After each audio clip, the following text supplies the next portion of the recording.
हा बोला दादा. महामानव, भारतरत्न, भारतीय घटनेचे शिल्पकार डॉक्टर बाबासाहेब आंबेडकर यांच्या 135व्या जयंतीच्या निमित्ताने आंबेडकरवादी लोकमंचाच्या वतीने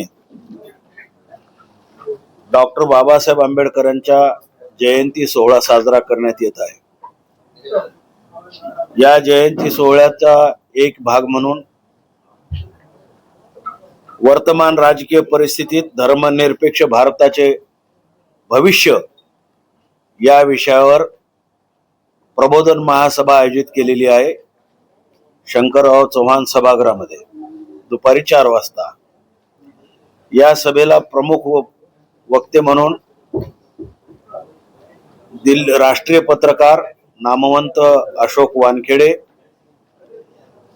सिद्धार्थ विहार लॉ कॉलेजचे प्राचार्य ॲडव्होकेट जयमंगल धनराज आणि मुंबई पत्रकार संघाचे पदाधिकारी आणि नामांतरवादी आंदोलनातील नेते दिवाकर शेजवळ यांचं मुख्य भाषण आयोजित केलेली आहेत. या सभेसाठी नांदेडचे लोकप्रिय खासदार रवींद्रजी चव्हाण आणि कंधार लोह्याचे लोकप्रिय आमदार प्रतापरावजी पाटील चिखलीकर यांची प्रमुख उपस्थिती राहणार आहे. मी आपल्या माध्यमातून सर्व जनतेला विनंती करतो, या कार्यक्रमास आपण हजारोच्या संख्येने उपस्थित राहावं आणि वर्तमान परिस्थितीमध्ये धर्मनिरपेक्ष भारताचं काय भवितव्य असेल यावर वक्त्यांचे जे विचार आहेत ते विचार ऐकून यापुढे आम्हाला सहकार्य करावं अशी मी विनंती करतो.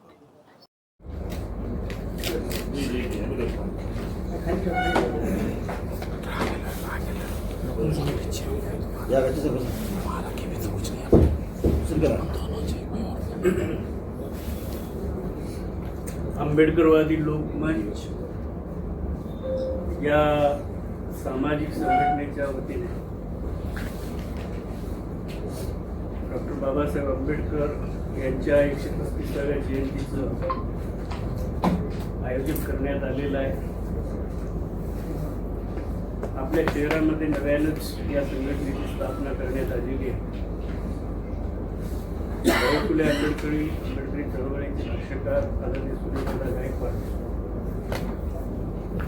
यांच्या संकल्पनेमधून या सामाजिक संघटनेची स्थापना करण्यात आलेली आहे आणि सामाजिक उपक्रम या बॅनरखाली यापुढे त्याचं आयोजन करण्यात येईल. मागच्या 11 तारखेपासून आंबेडकरवादी लोकमंचच्या वतीने आपल्या जिल्ह्यामध्ये कार्यक्रमाचं आयोजन करण्यात आलेलं आहे आणि येणाऱ्या 26 तारखेला एका मोठ्या कार्यक्रमाचं आयोजन करण्यात आलेलं आहे. त्या संबंधाने दादा बोलतील. आपण सर्व एका कॉलवरती या ठिकाणी उपस्थित झाला आणि आमचं संघटनेचं आमच्या कार्यकर्त्यांचं एक मनोबल आपण वाढवलं. एवढ्या मोठ्या संख्येनं आपण उपस्थित झाला त्याबद्दल आंबेडकरवादी लोकमंचच्या वतीनं आपल्या सर्वांचं या ठिकाणी स्वागत करतो आणि या पत्रकार परिषदेला आदरणीय सुनीलदादा गायकवाड यांना विनंती करतो की आपण संबोधित करा.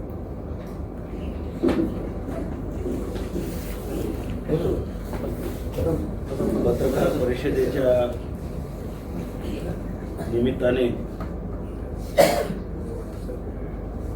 आज उपस्थित असलेले सर्व सन्मान्य पत्रकार बंधूंनो, इलेक्ट्रॉनिक मीडियाचे सर्व प्रतिनिधी, सुरुवातीला मी आपल्या सर्वांचं मनपूर्वक हार्दिक स्वागत करतो. माझ्यासोबत या पत्रकार परिषदेला आंबेडकरवादी लोकमंचाचे मुख्य महासचिव प्राध्यापक देवीदास मनोहरे, दुसरे महासचिव PS गवळे, तिसरे महासचिव JD कवळे, चौथे महासचिव नंदकुमार बनसोडे उपस्थित आहेत. आपल्या सर्वांना विदितच आहे की हे वर्ष क्रांतीवीर ज्योतिराव फुलेंच्या जयंतीचं द्विशताब्दी वर्ष आहे आणि सबंध देश क्रांतीवीर ज्योतिराव फुलेंच्या द्विशताब्दी वर्षाच्या हा महोत्सव जो आहे तो साजरा करण्यासाठी तयारीला लागलेला आहे. आंबेडकरवादी लोकमंचच्या वतीने क्रांतीवीर ज्योतिबा फुल्यांचं द्विशताब्दी वर्ष आणि डॉक्टर बाबासाहेब आंबेडकरांचं 135वं जयंतीचं वर्ष आम्ही साजरा करीत आहोत. वेगवेगळे उपक्रम 11 ते 14 या तारखेमध्ये आम्ही घेतले. महापुरुषांना मानवंदना दिली.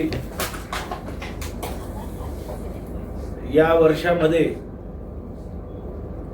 वेगवेगळे जे उपक्रम घेण्यात येत आहेत त्याची सुरुवात आम्ही 26 एप्रिल 2026 पासून करीत आहोत. प्रबोधन महासभेचं आयोजन या निमित्ताने आयोजित केलं गेलं आहे. या प्रबोधन महासभेस राष्ट्रीय पातळीवरचे पत्रकार माननीय अशोक वानखेडे,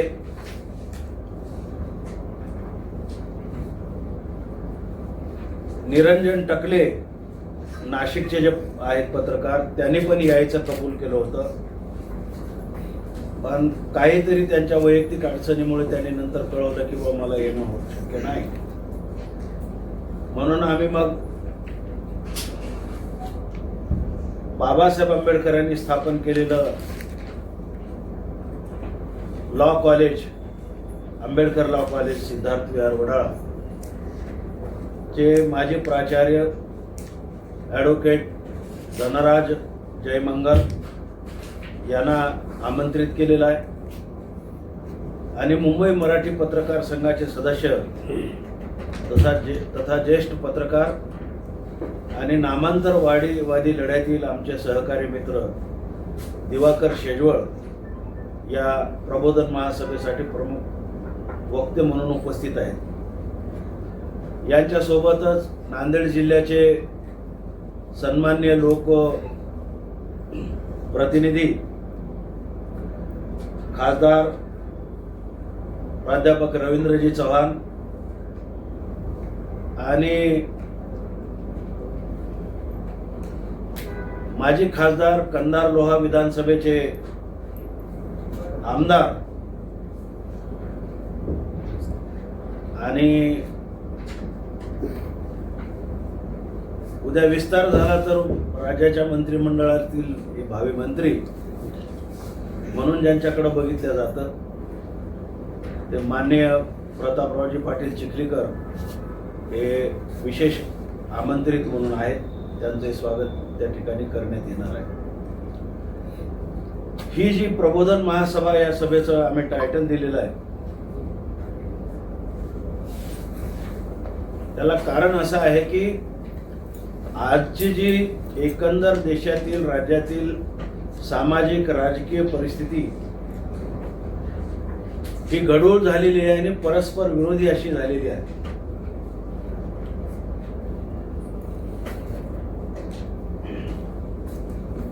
म्हणजे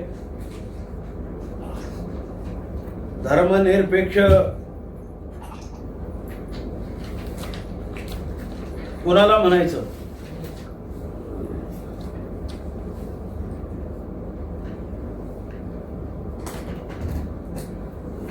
प्रत्येक राजकीय पक्ष सांगतो की मी धर्मनिरपेक्ष आहे.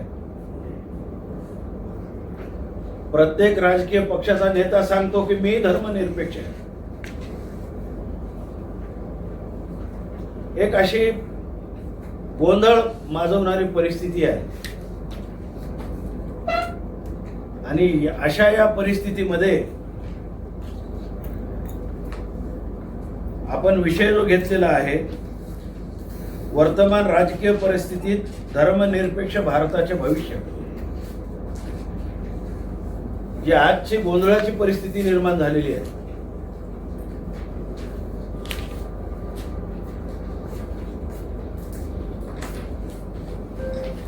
तर या वर्तमान राजकीय परिस्थितीमध्ये धर्मनिरपेक्ष भारताचं भवितव्य काय आहे,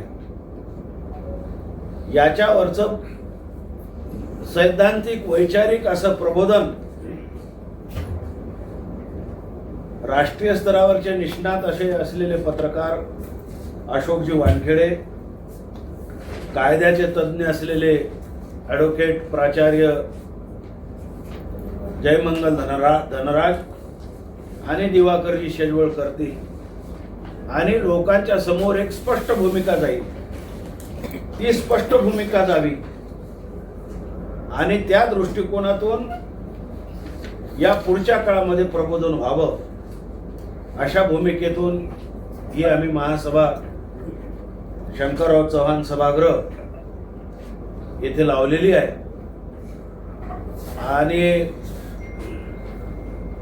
खूप वर्षानंतर आम्ही स्वतः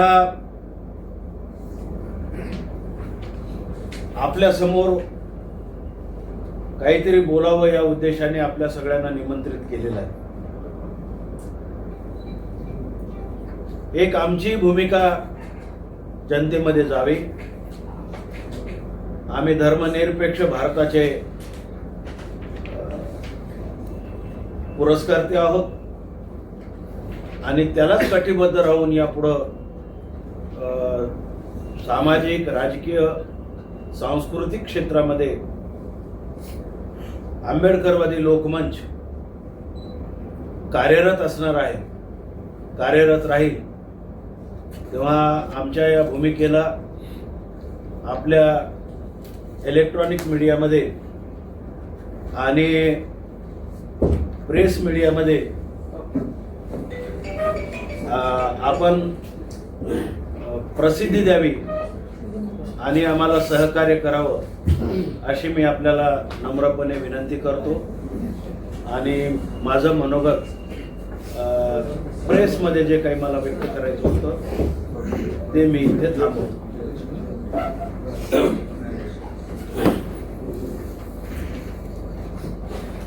सचिन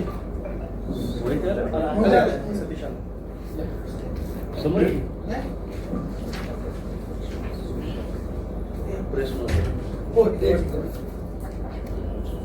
आंबेडकरवादी लोकमतची काही राजकीय भूमिका वगैरे राहणार नाही. राजकीय भूमिका नाही. आंबेडकरवादी लोकमंच सांस्कृतिक, सामाजिक आहे ना आणि वैचारिक असेच कार्यक्रम.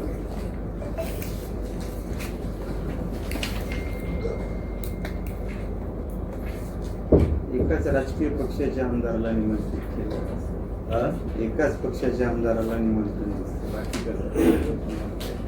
आता जे अवेलेबल आहेत जे होऊ शकते त्यांना आपण बोलू. सर्वपक्षीय आमदारांचा मेळावाही भरवायचा नव्हता ना आपल्याला.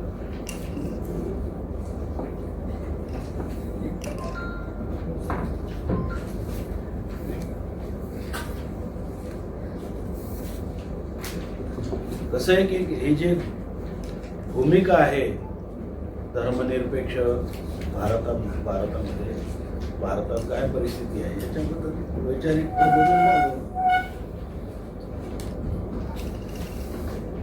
भविष्यामध्ये काय राजकीय भूमिका असेल का पक्षाची? भविष्यात राजकीय भूमिका आंबेडकरवादी लोकमंचची नाही आहे. मी तर काँग्रेस पार्टीत काम करतो.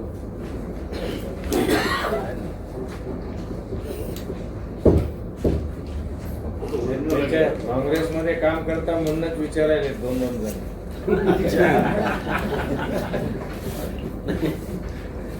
ओरिजिनल फोटो काय आहे लोकांना समांतर आहे की काय, समांतर आहे का काय, दुसरं काही भूमिका आहे आमची नाही म्हणून क्लिअर केलं नाही. काय झालं? नंतर करून बदल काँग्रेस या महासभेमध्ये सध्याला जे चर्चे चाललंय की उपवर्गीकरणाचे जे चालू आहे सध्याला वातावरण आणि त्या याच्यामध्येच आपला कार्यक्रम आहे याच्यामध्ये काही त्याचा उल्लेख किंवा त्याचा काही उहापोह होणार आहे. उपवर्गीकरण हा स्वतंत्र विषय आहे आणि सभेचा विषय आज अगोदरच निश्चित आहे. त्याच्यामुळे उपवर्गीकरणाची याच्यामध्ये काही चर्चा होणार नाही. दादा आपली वैयक्तिक भूमिका आणि काँग्रेसची भूमिका काय? या मुद्द्यावर तुमची काय भूमिका आहे किंवा लोकांची उपवर्गीकरणावर काय भूमिका काँग्रेसचे आहे? आणि आपले आंबेडकरवादी चळवळीचे नेते म्हणून काय भूमिका? उपवर्गीकरण उपवर्गीकरणावर आंबेडकरवादी चळवळीचा कार्यकर्ता म्हणून मी बोलतो, कारण काँग्रेस पक्षाचा मी काय कोणता पदाधिकारी आणि प्रवक्ता आहे नाही. पदाधिकारी पण नाही आणि प्रवक्ता पण नाही. आंबेडकरवादी चळवळीतील कार्यकर्ता म्हणून क आरक्षणाची मागणी महाराष्ट्रामध्ये सातत्याने 78-80 पासून होते. त्याच्यावर वेगवेगळ्या प्रकारची आंदोलने झालेली आहेत. महाराष्ट्र आणि महाराष्ट्राच्या बाहेर पण झालेली आहेत.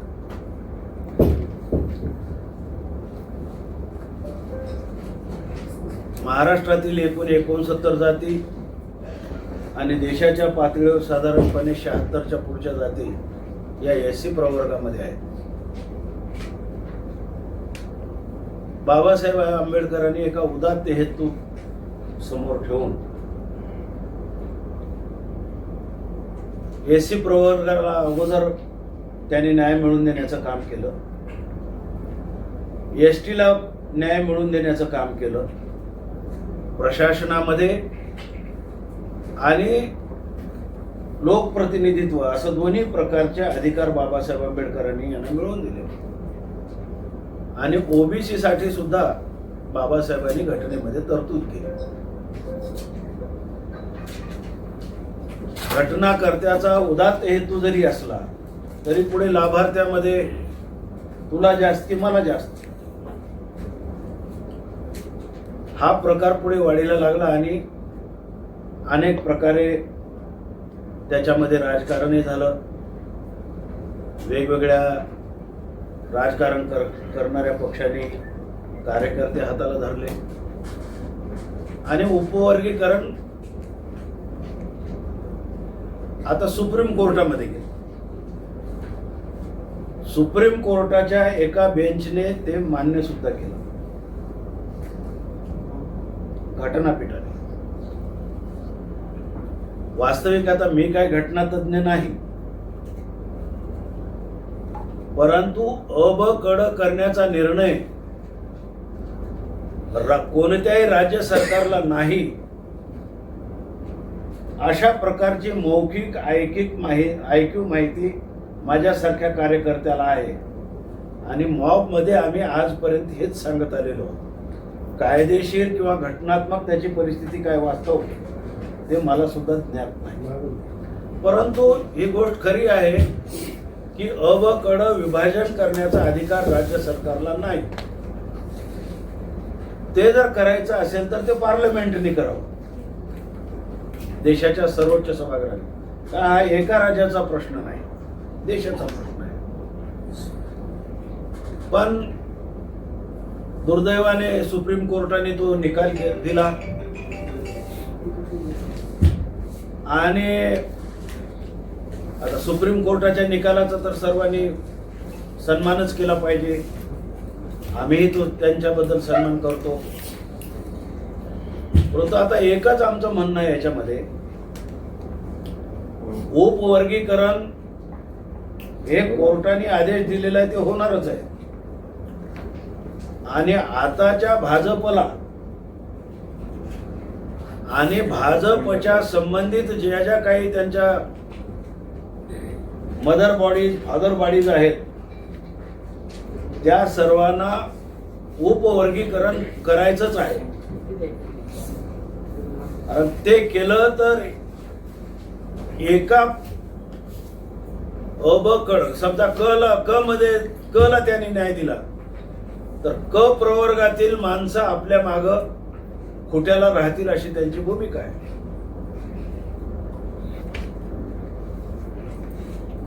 भारतीय जनता पार्टी असो किंवा RSS असो किंवा विश्व हिंदू परिषद असो, यांना आरक्षणाच्या माध्यमातून जो वर्ग सरकार प्रशासनामध्ये गेला पाहिजे आणि सत्तेमध्ये गेला पाहिजे हे तर त्यांना पाठवायचंच आहे, पण त्यांना त्यांचे गुलाम म्हणून ठेवायचं. त्यांना हे माहीत आहे की आंबेडकरी प्रेरणेचा माणूस मग सरकारमध्ये असू द्या की सरकारच्या प्रशासनामध्ये असू द्या, बाबासाहेबांची प्रेरणा घेऊन जो वैचारिक प्रेरणा घेऊन गेला तो त्यांचा गुलाम असण्याची शक्यता नाही, होण्याची शक्यता नाही. म्हणून त्यांना हे करायचंय आणि मागणी करणाऱ्यापेक्षा त्यांचा जो इंटरेस्ट आहे याच्यापेक्षा भारतीय जनता पार्टीचा, RSSचा, विश्व हिंदू परिषदेचा जास्त गट आहे की हे झालं पाहिजे. माझं म्हणणं आहे की आम्ही डॉक्टर बाबासाहेब आंबेडकरांची वैचारिक भूमिका मान्य करणारे आहोत, क्रांतीवीर ज्योतिबा फुल्यांची भूमिका मान्य करणारे आहोत आणि न्यायप्रिय राजा राजर्षी शाहू महाराज यांची भूमिका सुद्धा आम्ही जशीच्या तशी मान्य करणारे आहोत. नाही तर ती आम्हाला प्रमाण आहे. राजर्षी शाहू महाराजांची भूमिका ही आम्हाला प्रमाण आहे. त्यामुळे वर्गीकरणाचा निकाल शासनाने दिलेलाच आहे. तर आता हे लोकसंख्येच्या प्रमाणावर वर्गीकरण झालं पाहिजे. कुणाच्याही मनामध्ये गैरसमज असता कामा नाही की माझ्या हिश्श्याचं ह्याला गेलं, अ ला गेलं, किंवा ब च्या हिश्श्याचं अ ला आलं, क च्या हिश्श्याचं ड ला गेलं, ड च्या हिश्श्याचं क ला आलं. अशा प्रकारचा संभ्रम कोणत्याही प्रवर्गामध्ये असता कामा नये. आता प्रश्न असा आलेला आहे की मी असं वाचतोय की काही लोक म्हणतात की जनगणनेमध्ये एखाद्या समाजाची संख्या कमी झाली.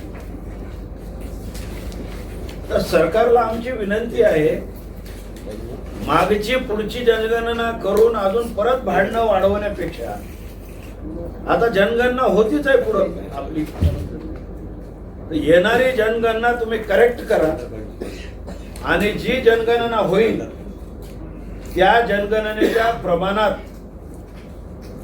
एकूण 69 ज्या जाती आहेत त्या 69 जातीचं जे काही पर्सेंटेज येईल त्या दौबिंदूमध्ये काय असेल, पण सरकारने ते काम केलं पाहिजे.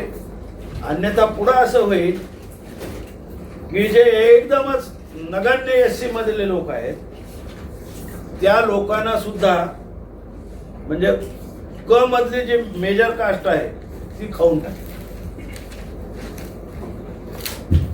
आहे ना. तर असं होता कामा नये अशी आमची आंबेडकरवादी लोकमंच्या वतीनं आणि आंबेडकरी चळवळीतील कार्यकर्ता म्हणून आमची भूमिका आहे की हे वर्गीकरण आताच जे होऊ घातलेलं सेन्सस आहे या सेन्ससच्या आधारावरती सरकारने करावं, सेन्सस अगोदर करावं आणि सेन्ससच्या आधारावरती वर्गीकरण करावं. आणि हे वर्गीकरण करत असताना एक नैसर्गिक न्याय आणि पूर्णपणे वर्गीकरणामध्ये समता ही सरकारने काटेकोरपणे बाळगावी अशी आमची भूमिका आहे. आज एकमेकाच्या विरोधामध्ये वातावरण उभं करून समाजामध्ये काहीतरी एक सामाजिक द्वंद्व पेरण्याचा प्रयत्न होत आहे. आंबेडकरवादी लोकमंच आपल्या माध्यमातून दोन्ही समाजाला विनंती करेल की वर्गीकरण हे न्याय बाजूने झालं पाहिजे, हे दोन्ही समाजाने भूमिका घ्यावी अशी आमची त्यांना विनंती. आता आपण म्हणाला की आरक्षण म्हटलं की जनगण आले हो.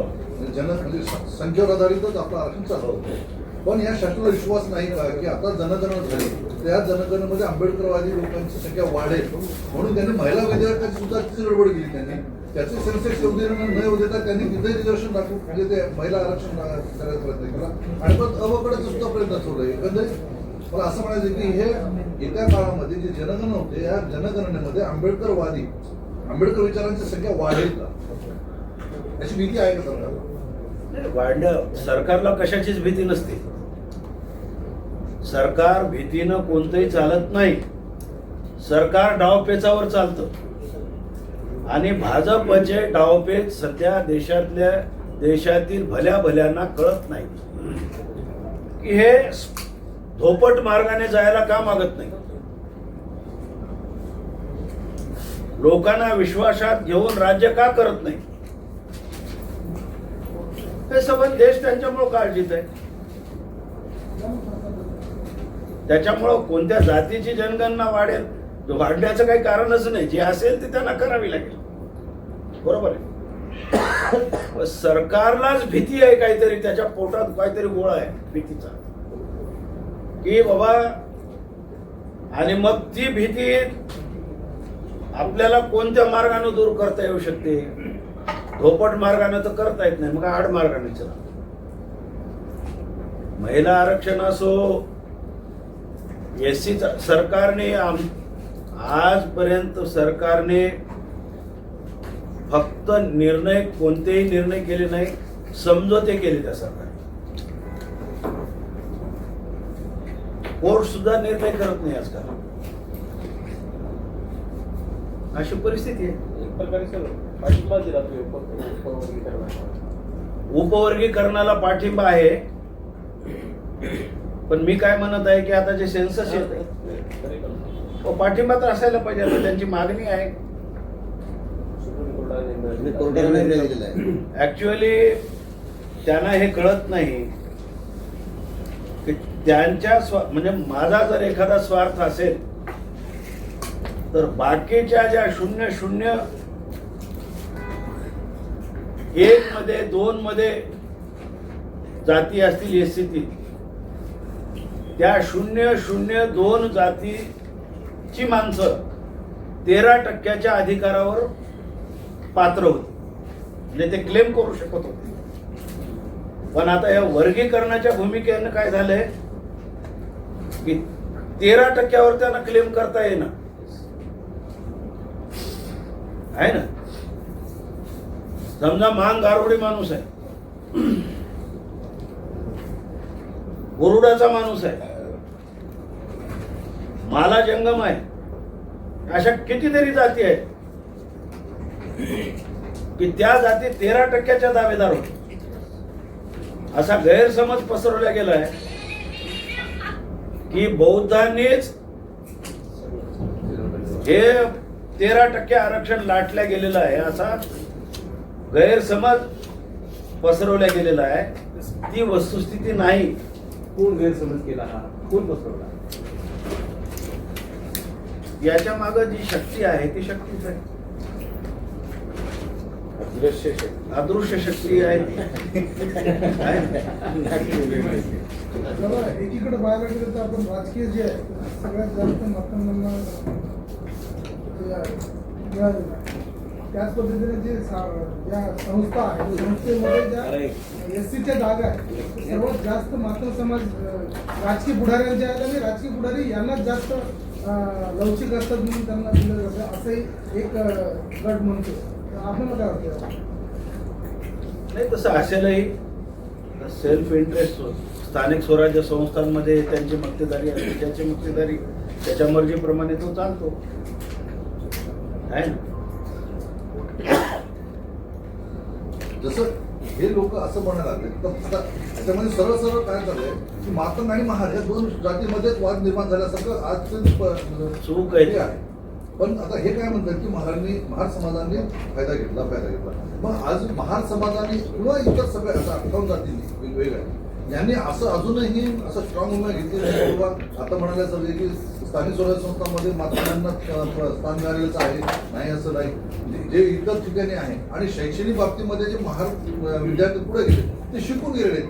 हे स्पष्टीकरण करण्यासाठी हा समाज मागे पडला नाही. नाही हे बघा, आता IAS च्या परीक्षा होतात. देशामध्ये बिहार गरीब राज्य आहे. IAS मध्ये पास होणारे लोक कोण आहेत जास्तीत जास्त? UP बिहारचे लोक आहे ना. तर या बोलण्याला काही अर्थ नाही. हे सर्व निरर्थक आहे बोलणं, वस्तुस्थितीला धरून नाही.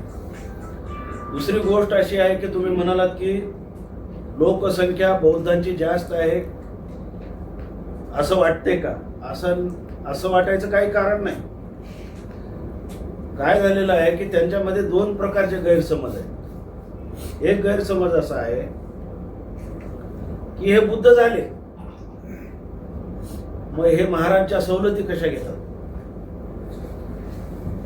म्हणजे यांनी आमच्या वाट्याच्या खाल्ल्या, असा त्यांचा समज आहे. परंतु दादासाहेब गायकवाडांनी काँग्रेसला पाठिंबा देताना यशवंतराव चव्हाणांच्या सोबत जो पॅक्ट केला इंदिरा गांधीच्या काळात, त्याच्यामुळे महाराष्ट्रामध्ये एससीना मिळणाऱ्या सवलती राज्य सरकारच्या नोकर भरतीमध्ये एससीना ज्या सवलती मिळत होत्या त्या सवलती धर्मांतरित बौद्धांना सुद्धा देण्याचं केंद्र सरकारने ठरवलं. आणि नंतर मग व्हीपी सिंगांच्या काळामध्ये राज्य सरकार असो किंवा केंद्र सरकार असो, या दोनही सरकारच्या ज्या सरकारी नोकऱ्या आहेत त्याच्यामध्ये धर्मांतरित बौद्धांना सवलती देण्याचं मान्य केलं. पण आता गोष्ट अशी आहे की अज्ञानामुळं काही गोष्टी घडत जातात. ऑन दी काउंटररी काय धर्मांतर बौद्ध महाराणीच केलं असं नाही झालं, मातंगांनी धर्मांतर केलेलं आहे. मातंगांचं मोठ्या प्रमाणावर जे धर्मांतर झालेलं आहे ते ख्रिश्चन म्हणून झालेलं आहे. आपल्या पॅन्थरच्या चळवळीत रॉबर्ट होता बघा, आताही आहे. कोणत्या समाजाचा आहे तो? आता ख्रिश्चन आहे धर्माने.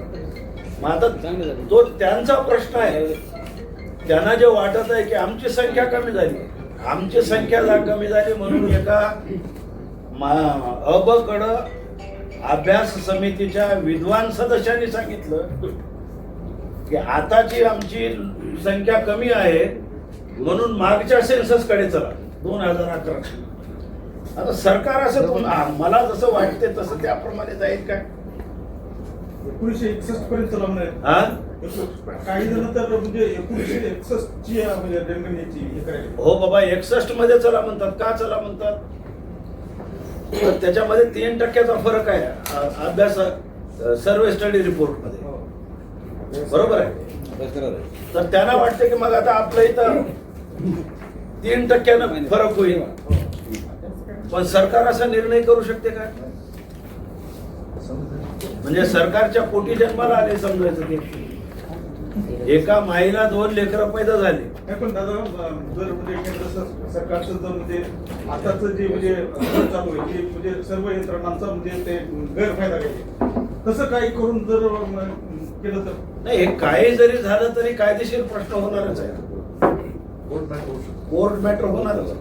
आता त्या आपच्या 5 लोकांना नेत्यांना त्यांनी मुख्यमंत्री सकट त्या केजरीवाल सकट ससुदिया आणखी 16 म्हणजे महिन्यापासून त्यांना त्या याच्यामध्ये टाकलं होतं. आणि आता कोर्टाने म्हणजे निर्णय असा दिला की कोर्ट म्हणजे तुमच्यावर केस का दाखल केली हेच कळणार झाले म्हणजे आम्हाला, असं कोर्ट म्हणाले. हे असं म्हणजे गैरफायदा घ्यायला ती कोर्टाने अबकडचा निर्णय का दिला हेच आम्हाला कळणार झाले. हे महत्वाचं समजले की नाही? अबगडामध्ये भांडणं लावायचे. कोर्टाने जेव्हा की पार्लमेंटला अधिकार आहेत तर मग कोर्टाने अबकड का निर्णय दिला आम्हाला काहीच कळलं झालं. मग आपण शांत बसायचं का? माझा असा प्रश्न आहे. नाही, त्याला लढाई तर चालू आहे.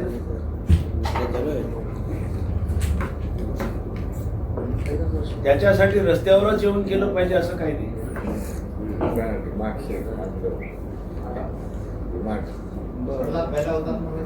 हा? अभ्यासाची गरज आहे.